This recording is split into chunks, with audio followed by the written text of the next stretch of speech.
అంటే మీకు బాగా సన్నిహితులు ఎట్లాంటి మాటలను చెప్పారు? నాకు బాగా సలహాలు ఇచ్చి నాకు చేసే స్నేహితులు మా రాజీ సాయి అని ఉంటాడు. సాయి అన్న ఇట్లా చేయాలన్నా, ఇట్లా ఉండాలని క్యారెక్టర్ ఏం చెబుతుంటాడు. ప్రసాద్ మాస్టర్ అని కొందరు, ఇంకా చౌదరి మాస్టర్ గారు అని చెప్పేసి ఒక ఆయన, సత్రం మల్లేశ్వరరావు గారు మాస్టర్ గారు, చెంచురెడ్డి కామాక్షి చెంచురెడ్డి గారు, పృథ్వీవర్మ గారు, వీళ్ళందరూ కూడా నాకు అక్కడ ఊళ్ళో అయితే వాళ్ళందరూ స్నేహితులు. మా స్నేహితులు అందరూ కూడా మంచి ప్లేస్మెంట్. నాగమల్లేశ్వరరావు, ఇట్లా వెలిసిను, శ్రీనాథ్, వీళ్ళందరూ ఉన్నారు. నాకు మెయిన్గా రాజీ సాయి, నాకు ఈ సినిమా గురించి మా రాజీ సాయి అనే మిత్రుడు అనమాట. ఆడ ఒంగోలు మొత్తం కేబుల్ మొత్తం అతను జిల్లా వ్యాప్తంగా ఎండి అతను నాకు మంచి సలహాలు ఇస్తుంటాడు. ఎలా అంటే క్యారెక్టర్స్ సంబంధించా లేకపోతే ప్రొడ్యూసర్స్తో డైరెక్టర్స్తో ఎట్లా మాట్లాడాలి? క్యారెక్టర్స్ సంబంధించి ప్రొడ్యూసర్ డైరెక్టర్తో నేను ఎట్లా మాట్లాడాలి నాకు తెలుసు.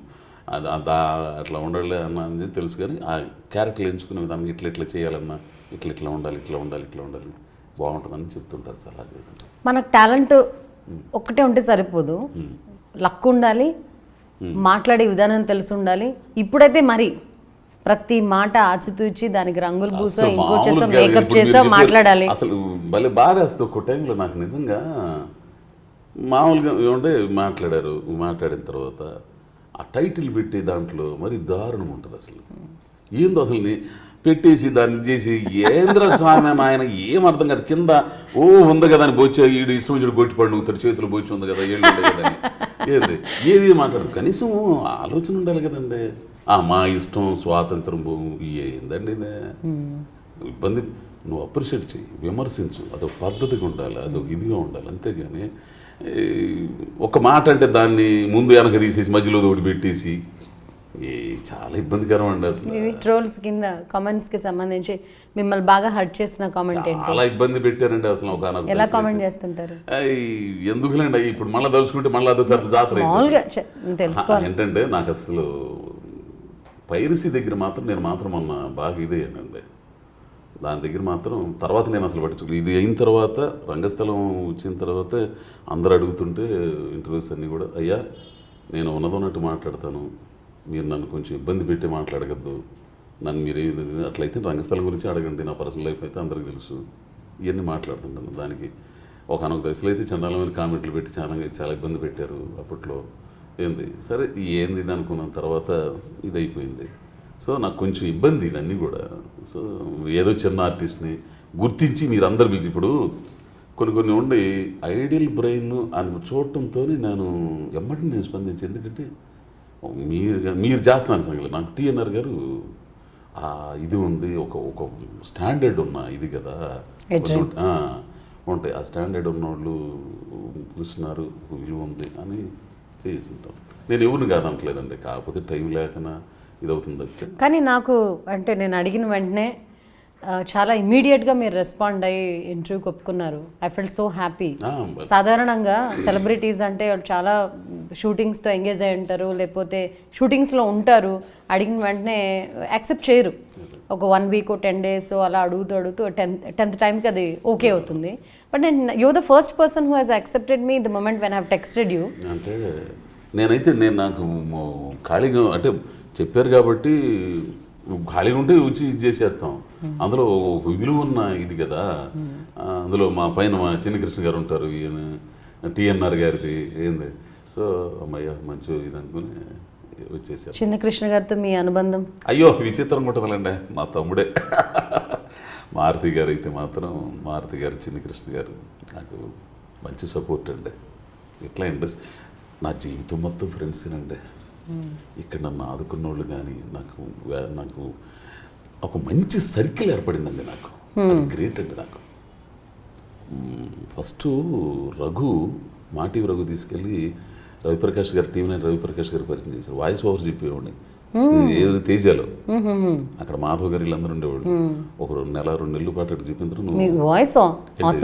దాంతో నువ్వు దాన్ని ట్రై చేయి, సినిమాలకు కూడా సీరియల్ కానీ ఆయన సలహా కూడా ఇచ్చారు రవిప్రకాష్ గారు. ఆ తర్వాత అట్లా తర్వాత 10 TV వచ్చింది, కమ్యూనిస్ట్ వాళ్ళు వచ్చిన ఛానల్లో. మనం కూడా పాత కమ్యూనిస్టులం కాబట్టి ఏదో చేయాలని చెప్పి కెరీర్ కూడా పక్కన పెట్టి కార్యక్రమాలు చేయటం ఏం చేసాం అక్కడ. అట్లా మంచి సర్కిల్ ఏర్పడింది. నాకు చందన స్టూడియో ఒక 6 సంవత్సరాలు అన్నం పెట్టిన స్టూడియో అండి. అక్కడే నాకు అందరు పరిచయం అయ్యారు. ఒక మంచి సర్కిల్. ఎంతమంది అని చెప్పమంటారండి. కోనప్రెడ్డి శ్రీనివాస్ పెద్ద గారు, కన్నా గారు, పృథ్వీవర్మ, కామాక్షి చెంచురెడ్డి గారు, రామ్మోహన్ నాయుడు గారు, బాపు గారు, వరా గారు, రమణ గారు అబ్బాయి వరా గారు, ఏంది ఎంతమంది అని చెప్పేది, అశోక్ రావు గారు. బ్యాక్గ్రౌండ్ లేని మీలాంటి వాళ్ళందరూ కూడా మంచి మంచి పరిచయాలను మంచి మంచి సర్కిల్ని పెట్టుకొని కష్టపడుతూ ముందుకెళ్తున్నారు. కొంతమంది వెనకాల బ్యాక్గ్రౌండ్ ఉన్నా కూడా తాతలు తండ్రులు మంచి మంచి పొజిషన్లు ఉన్నా కూడా కొంచెం పక్కదారి పడుతూ ఉంటారు. ఈ డిఫరెన్స్ని మీరు ఎలా చూస్తారు యాజ్ అన్ ఆర్టిస్ట్? నా దృష్టికి అయితే నాకు అంత స్థాయి లేదు దాని అంటే యంగ్స్టర్స్ సపోర్ట్ ఉన్న యంగ్స్టర్స్. ఇప్పుడు ఏంటంటే మీరు ఇన్ని కష్టాలు పడి 100 రూపాయలతో ట్రైన్లు ఎక్కి ఇక్కడికి వచ్చి కళామతలు అంటే నాకు ఇష్టం అని దాని గురించి ఇష్టాన్ని మీరు ఎక్స్ప్లెయిన్ చేయడంలో తెలుస్తుంది మీరు ఎంత ప్రేమిస్తున్నారని. అలా దీన్ని బట్టి ఉంటుంది, దాన్ని అర్థం చేసుకోవాలి. కానీ వచ్చిన అవకాశంలో ఉపయోగపెట్టుకుని కెరీర్ని రూపొందించుకుని ఇదవ్వాలి. కొన్ని ఏదో వాళ్ళ పర్సనల్ అట్లా ఉంటుంది, మనం చెప్పలేము దాని గురించి. నా వరకైతే ఇది అట్లా ఉంటాను. నేను ఎవడన్నా అడిగినా కానీ మన వాళ్ళు ఎవరన్నా నాకు కొంచెం హెల్ప్ చేయనా అంటే ఎవరో 1-2 సార్లు చెప్పగలుగుతాం. నువ్వు అంతరాత్మ సాక్షిగా కృషి చెయ్యి, ఎవడో నమ్మించడానికి కృషి చేయొద్దు, నువ్వు కృషి చెయ్యి, నేను నమ్ముండు, అట్లానే నువ్వు తయారవు. నేను చేయగలనన్న స్థైర్యం రావాలిగా. ఎవరైనా ఒక చెప్పామనుకో, డైలాగ్ ఇచ్చామనుకో, దాన్ని తట్టరపాటు పెట్టి అది 4 సార్లు చదివి యాక్షన్ అనగా సరే అని చెప్పి ఎత్తుకుంటా ఉంటే కుదరదు కదా. నువ్వు రెడీ అవ్వాలి కదా. నువ్వు రెడీ అయ్యి యుద్ధానికి ఉంటే, నువ్వు ఇది చేసి ఉంటే నువ్వు కొట్టగలవు. ఆ స్థైర్యం అప్పుడు అవకాశాల కోసం ప్రయత్నం చేయి, కష్టాలు పడు, ఏదో రోజున నీకు తగిలింది కళామతలు, ఏదో ఒక రోజు నేను కరుణించి. ఇప్పటికీ మీరు డైలాగులు ప్రాక్టీస్ ఖచ్చితంగా అన్ని చేస్తుంటారు. ఖచ్చితంగా చేస్తుంటానండి. నేను ఒంటరి కూర్చున్నప్పుడు నవ్వుతుంటాను, ఏడుతుంటాను, అన్నీ చేసుకుంటుంటాను. ఇది ఎట్లా చెప్పాలా, ఈ డైలాగ్ని ఎంత మాడ్యులేట్లో చెప్పాలా, ఎట్లా చెప్పాలా, ఇవన్నీ కూడా నాకు చాలా మంది ఆల్రెడీ పేరు వచ్చేసింది కదా, ఇంకా హోంవర్క్ చెయ్యాలి కదండి.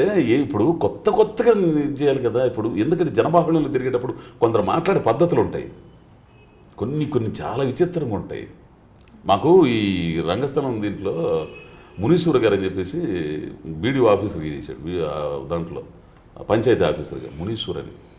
ఆయన మాడ్యులేషన్ చెప్పేవాడు మాకు అక్కడ. సుకుమార్ గారు అతని చేత చెప్పించేవాడు. ఆయన ఒక 50 రకాల మాడ్యులేషన్లు చెప్పేవాడు, 50 క్యారెక్టర్లు చెప్పేవాడు అండి. కిరసనాలై అనే అక్కడ కిరసనాల ముఖంలో భారత మాతకు జేజేలు గగ్గ అంటే సైకిల్ మీద వెళ్తా అది ఊతుంటే గగ్గ అని ఉంటుంది. అట్లాంటి క్యారెక్టర్లు, లైవ్ క్యారెక్టర్లు ఉంటాయి చూసారా, ఇమిటేటింగ్ క్యారెక్టర్స్.